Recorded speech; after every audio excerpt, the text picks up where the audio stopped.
the trash hauling working groups were all taped and are available through that. But anyways, the Planning Commission and all the standing commissions are taped and available through the archives. Yep. So, you know, in the taping of the meetings, we're responsible for all of that. We're responsible for the replay, setting the replay schedules, and now that's done automatically, right?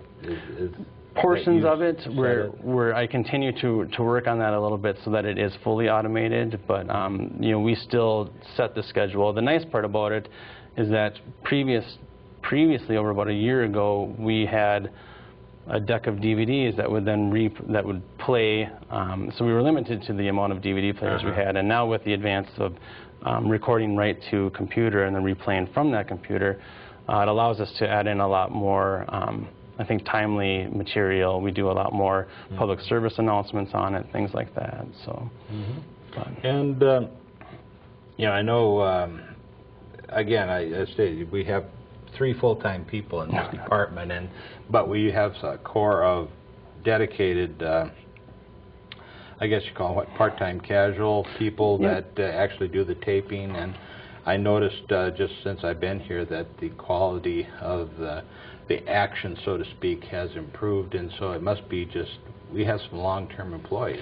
We do. We have you know, one gentleman who tapes on Monday and Tuesday nights who's been with us for about 2 years, and he is very, very good. And some of it comes with time because you have to get somewhat accustomed to the voices, and it's correct. And then, you know, to not fall asleep at the meeting and stuff like that. I mean, you know, the guy's pretty good. He's very good, and we just actually hired two new video technicians as kind of subs. Again, trying to trying to keep, you know, my staff's time, the IT staff's time, working on IT-related, or specifically IT-related issues, and letting them do the video technician work. So. As long as we're on this, let's talk a little bit about the updating of the council chambers. I know I've been sort of a bugaboo on that, and I think it's getting better. As a matter of fact, I know it's getting better. I don't receive the complaints on the sound anymore, and I know with the video streaming, you know, you can watch it right there, and the camera work seems very crisp, and so things are progressing along, except for one item, and that's the switches on the microphones. And so, give us an update on not only that, but the other things that we're working on with the council chambers. We for the last couple of years, for quite some time actually, we've heard that we've had comments about the audio within the chambers being subpar, and basically specifically related to if you're in the chambers, it was very difficult to hear what was going on at the actual dais. And so we'd try and turn up the volume, and because of older speakers and the placement of the speakers, we get a lot of feedback then. So we just had some general issues with our audio quality within the chambers. So we had some improvements done towards the first of this year, and we had everything replaced, all the audio equipment replaced in the council chambers. That involved new speakers and then also new microphones. On the microphones, we have mute buttons, which, as you alluded to, has been kind of an issue sometimes, but it's allowed for, you know, much better quality of audio within the chambers. We've heard very good things. You know, some residents have said that, you know, I haven't been able to hear them for years, and now I can. So it's we're very glad to hear that. And because of the updated system, if we need to turn it up, it's very a modern system where we can turn up areas of the room and trying to, I guess, not have the feedback issues we were having before. And in doing that also, we did some, I guess, back office or in the video room upgrades to our audio system as well. Majority of that is now software-based, so that all of the levels and then also the mutes, ins and outs are all software-based. Which is nice for me because we have especially 2 new video technicians. If one of them is having issues, it allows me from my laptop pretty much wherever I'm at to be able to connect up in a system. And basically, this is not paid for by general tax dollars, correct? Correct. You know, I mean, I know there are some folks on Channel 15 that are, ballyhooing, this and that on the funding, but these improvements are paid for through the franchise fees. Isn't that correct? Correct. There's through our Cable Commission, they have an equipment replacement grant, and that's what all of that equipment was replaced under. And then as we look, to this year, hopefully replacing some of one of the other issues that we have in the chambers itself is the viewing of materials presented during the meeting. If we have a PowerPoint presentation, or if we have a map on the overhead camera, we have 2 small TVs for the viewing audience, and it's very difficult for them to see that. So we're looking to use that equipment replacement grant to replace hopefully some of those TVs and possibly larger flat screens and stuff. And then possibly add a couple more towards the back of the room to try and just have a better viewing experience for visitors. Yeah, you can see people getting kinks in their neck trying to see what's on the TV, and so that's good news. So I know we're running out of time. But let's touch upon some of the other work that you do with the other agencies, because I think sometimes we gloss over just how important your staff is with not only the other city staff, but working together with, say, Roseville and some of the other communities, not only on computer stuff, but even our basic telephones. Correct. Well, and even another good example is just what we alluded to, our partnering with our Cable Commission. We've been utilizing them much more recently on the technical needs from in the booth. So it's working with them and having a good working relationship with them. Beyond that, we work very closely. In the IT department, we've worked very closely with our City of Roseville for quite some time.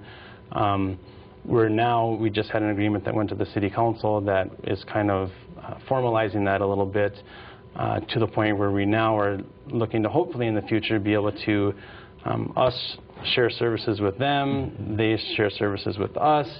In these economic times, I don't think anybody sees us getting a whole lot more money anytime soon, so we need to do things more efficient, and a lot of that we believe, I'm very hopeful and very excited about the possibilities of those sharing of services. In the IT department, it's interesting because we can look to share some of our services to become more efficient, but we kind of look at ourselves as infrastructure as well, where we're laying that infrastructure for other departments to become more efficient. And one of the things that we've done most recently is through our phone system is to join the phone system that the City of Roseville supports, that also supports, I believe, they're up to 20 different cities and entities now. The Cable Commission that we're in right now, the building utilizes those phones.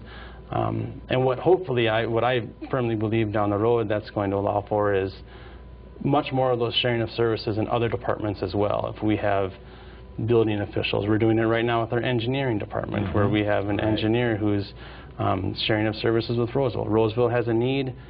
We can help basically through the sharing of services too. We look to each other first before going at it alone, and that's kind of what we see more of in the future. So. Well, and this is all well and good, but the basic part of it is a level of trust between Roseville, the City of Maplewood, North St. Paul, where the staffs are working together, and I know. Some of our staff, Chad, has special skills as far as GIS goes, who sort of looked as a guru around, and so other entities can use him. Whereas I know Roseville's going to help us at the help desk, because with 3 people, it's almost. How many computers do we have in the city? We have 190, I believe, roughly 190 that we support between laptops, workstations. Yeah. And then all the telephones, because I know almost everybody in the city, including yours truly. I probably have the oldest cell phone, but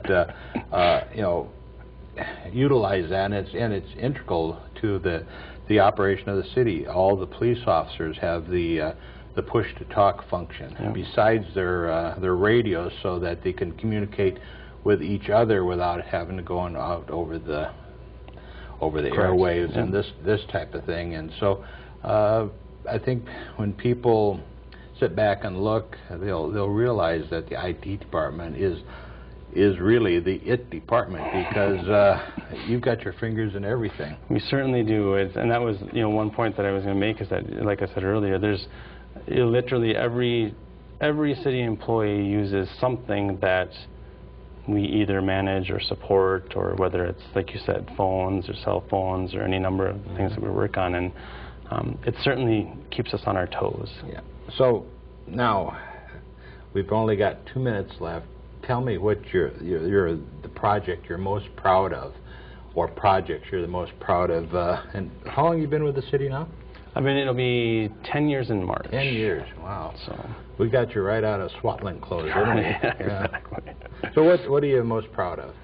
I think one of the most challenging projects, and I think I'm most proud of the website. We spent a lot of time on that. You mentioned Chad Burgo. He was very pivotal to that project's success. But it was, because it was so far-reaching, because training with the number of people that we had and the input from the number of people that we had, it really, I think, tested our project management skills a little bit, and we ended up being very, very happy with the way that it turned out. We've had some very good suggestions from the public over the last couple of years that we've implemented, and we continue to hear those and evaluate and improve on it. But that project I'm very, very proud of, and I'm also very proud of the, over the last 3, 4, 5 years, the channels that we've opened up to the public as far as open government as well. We've really, we're trying to make it easier for them to have access to the information that they're requesting. Let's not forget Nick, too. Definitely. Nick is the master behind the scenes. That he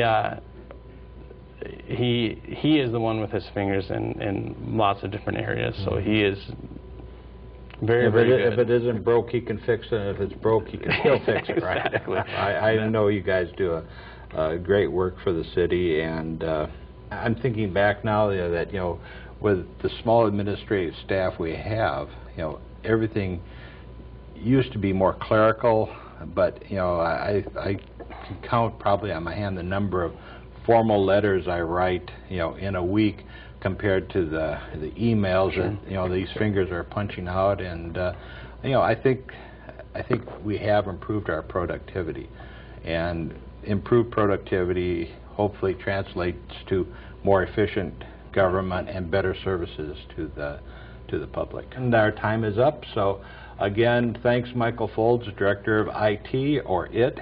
That's all for Spotlight this month. We'll see you next month.